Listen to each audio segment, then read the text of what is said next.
budgeting, where to start and what to do. Hi everyone, welcome back to the channel, and today we're diving into the world of budgeting. This is going to be really good for those of you who are just starting out.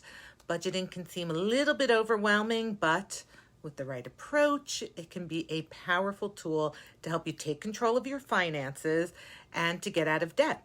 So in this video, we're going to cover like the basics of finance, of budgeting, where to start, some practical steps to get you on the right track. And it's also part of a series of budgeting. So it's not going to be just this. It's also going to be different types of budgeting methods, because there are a bunch of different types out there. There's zero budgeting, envelope system, what else I should know? I wrote all the scripts for him. Anyway, there's a bunch of them. So we're going to cover that in other videos. So this one is just discussing budgeting and really all the basics. So welcome to the channel. I'm Eva, and I am the founder of Fierce Rich Money. After 2 years of unemployment, I am back in debt. So I got out of debt before, and I'm doing it again. So here we take a normal, practical approach to debt repayment and budgeting and all that stuff. We don't take the extreme approach, because that's crazy and weird. So let's do this. All right. Okay, so really, for all the methods out there, there are certain things that are really important. So let's go over some of that, and then we'll go from there. All right, so budgeting. It helps you control your spending. A budget gives you a clear picture of where your money is going, allowing you to make informed decisions and avoid overspending. Budgeting helps you control your spending. Yay. Budgeting helps you achieve financial goals. So whether it's saving for a vacation, paying off debt, building an emergency fund, saving for a kid going off to college, a budget will help you allocate your money towards those goals. It'll help reduce financial stress. Knowing exactly where your money is going and having a plan in place will help reduce anxiety and provide peace of mind. Improve savings by tracking your income and expenses. You can identify areas where you can cut back and increase your savings. You also may discover areas that you're not spending enough, which I know sounds counterintuitive, but it's true. So where to start? So here are the initial steps for all the budgeting methods you need to do. You need to assess your financial situation, and that starts by getting a clear picture of your current financial situation. You need to list all your income, track your expenses for a minimum of a month. And actually, that step is, for a lot of people, the hardest, because you need to face reality, and it's tough. Listen, I get it. Trust me, I get it.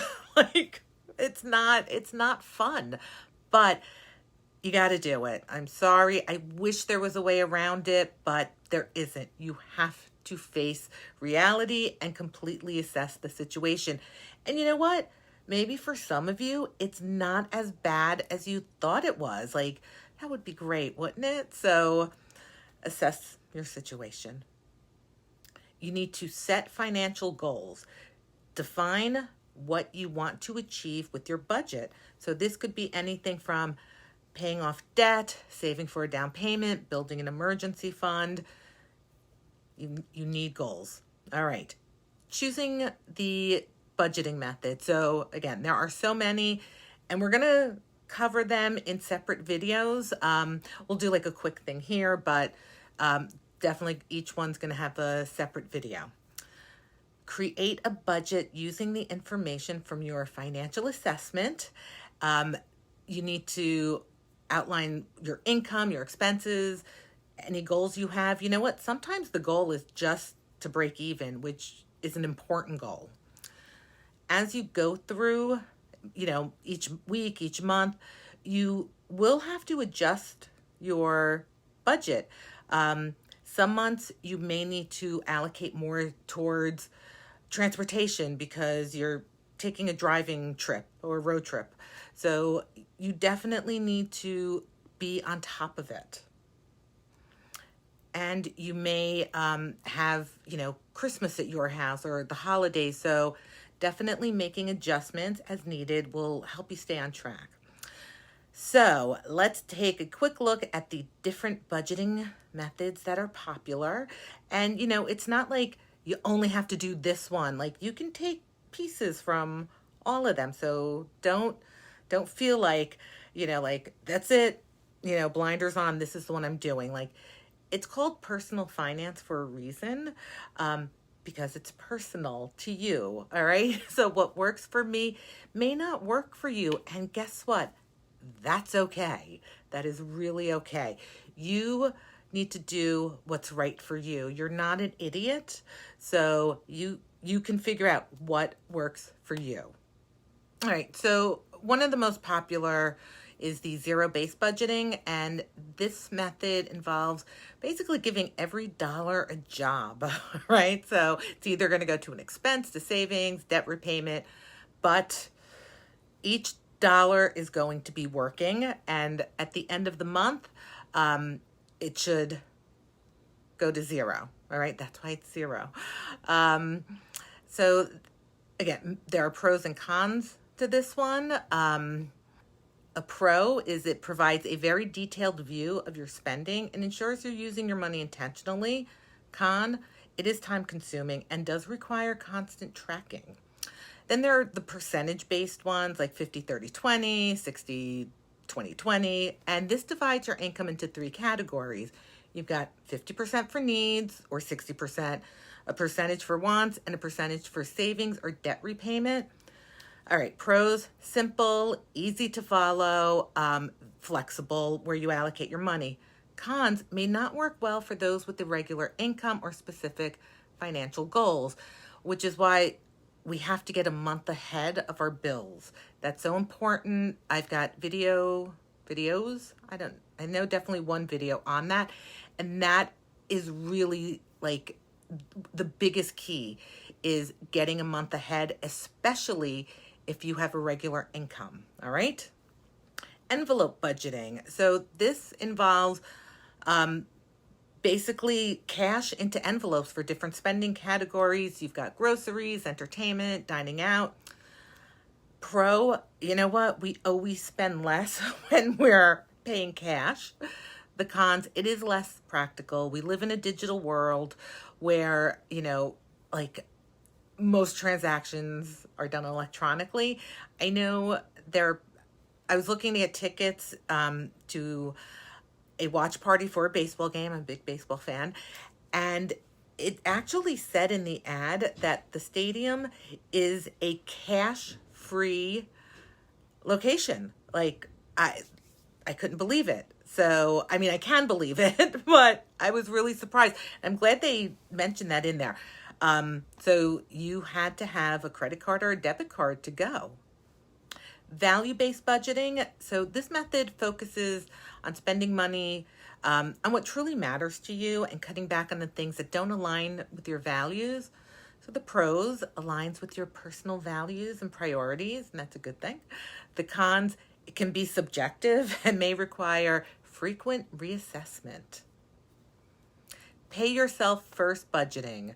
So this involves automatically transferring a set amount of money into a savings or an investment account before covering expenses. The pros are it ensures you're saving and investing, that they're prioritized. The cons, it requires discipline and may require adjusting for other expenses. All right. So creating a budget is, again, it's a personal thing. So let's go through the process of creating your budget. Again, gather all your financial information, collect all your income sources, your salary, any side hustles, any other earnings, and gather details about your monthly expenses, preferably 3 months back. You know, you've got fixed costs like rent, variable like groceries. And don't forget things like irregular expenses like school, which although I don't think that's an irregular expense because I swear every month I'm like writing a check for something, but you know what I mean.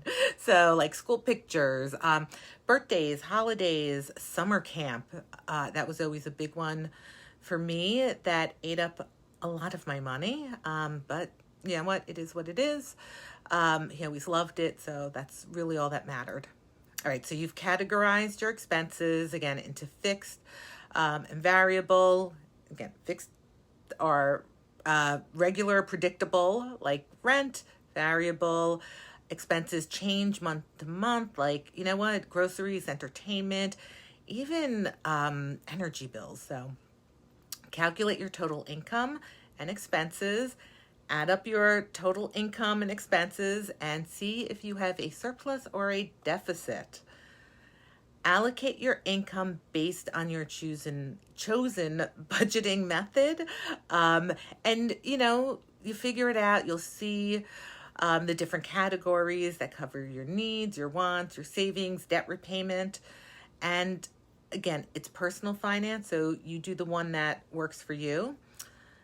Make sure to monitor your spending because you know what? The best budgeting tools and apps, you know, it doesn't matter if you're not writing everything down and monitoring. All right. So mistakes to avoid. Sometimes budgeting can be a little tricky and there are some common mistakes to watch out for. And again, not tracking your expenses. Failing to track your expenses will lead to overspending probably and derail your budget. So make sure you record all your expenses and review them regularly. Set realistic goals. Like setting goals that are too ambitious will lead to frustration. You know, you need the realistic ones. So please don't put like, you know, save $1 million in 3 months. Like, no. Don't forget to not ignore irregular expenses. They can be annual subscriptions, car maintenance. Make sure you add them into your budget. Do not be too restrictive. While it's important to be disciplined and you want that, being too restrictive will create burnout. You need some flexibility in your budget for discretionary spending. Go have a Starbucks. Not adjusting for changes. You know what? Life is unpredictable. So make sure you adjust for anything that comes up. You know, budgeting is a crucial skill for managing your finances and achieving your financial goals. And you need to start with a clear understanding of your financial situation. You need to set realistic goals. You need to choose a method that works for you. And then you can take control of your money and build a more secure financial future. Doesn't that all sound great? I think it does, right? Thank you for watching. I do appreciate it. Make sure you watch the whole series. I'm looking forward to doing those videos. And I thank you. I hope you gained value from this. And I will see you in the next one.